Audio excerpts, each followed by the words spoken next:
తాజా అంశాన్ని చూస్తున్నాం. ఫార్ములా ఈ కేసులో కేటీఆర్ హైకోర్టును ఆశ్రయించారు. ఏసీబీ నమోదు చేసిన కేసుపై ఆయన క్వాష్ పిటిషన్ వేశారు. మరిన్ని వివరాలు మా ప్రతినిధి శ్రీకాంత్ అడిగి తెలుసుకుందాం. శ్రీకాంత్, చెప్పండి, హైకోర్టులో కేటీఆర్ పిటిషన్పై వివరాలేంటి? ఫార్ములా ఈ కార్ రేసింగ్ వ్యవహారంలో ఏసీబీ నమోదు చేసిన కేసును క్వాష్ చేయాలని చెప్పి కూడా కేటీఆర్ హైకోర్టును ఆశ్రయించారు. ఈ మేరకు అత్యవసర పిటిషన్ కింద విచారించాలని చెప్పి కూడా కేటీఆర్ తరపు న్యాయవాదులు లంచ్ మోషన్ పిటిషన్ దాఖలు చేశారు.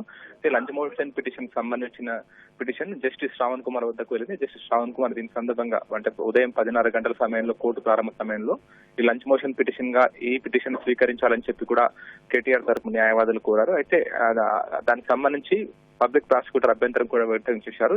ఇది ఏసీబీకి సంబంధించిన కేసు కాబట్టి ఈ బెంచ్ పరిధిలోకి ఈ కేసు విచారణ రాదని చెప్పి కూడా పబ్లిక్ ప్రాసిక్యూటర్ తరపు ఏసీబీ తరపు కౌన్సిల్ కూడా అభ్యంతరం వ్యక్తం చేశారు. దీనికి సంబంధించి అత్యవసర పిటిషన్ విచారణ స్వీకరించాలని చెప్పి కూడా కేటీఆర్ తరపు న్యాయమూర్తిని కోరారు. అయితే సీజే బెంచ్ లో అత్యవసర కొన్ని పిటిషన్లు సీజే స్పెషల్ బెంచ్ లో ఉండాల్సి ఉంటుంది కాబట్టి సమయం ఉండదని చెప్పి కూడా జస్టిస్ శ్రవణ్ కుమార్ చెప్పారు.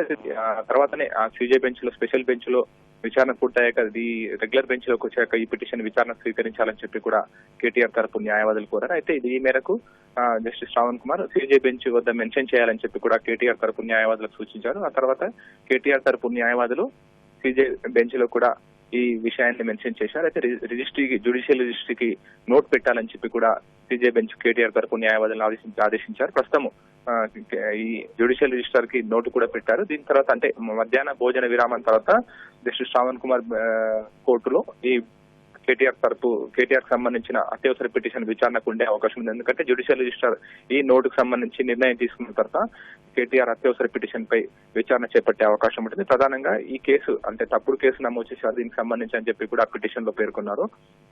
ఏసీబీ అధికారులు నమోదు చేసిన కేసు సరైనది కాదని కేవలం రాజకీయ కోణాలను దృష్టిలో పెట్టుకుని ఈ కేసు నమోదు చేశారు.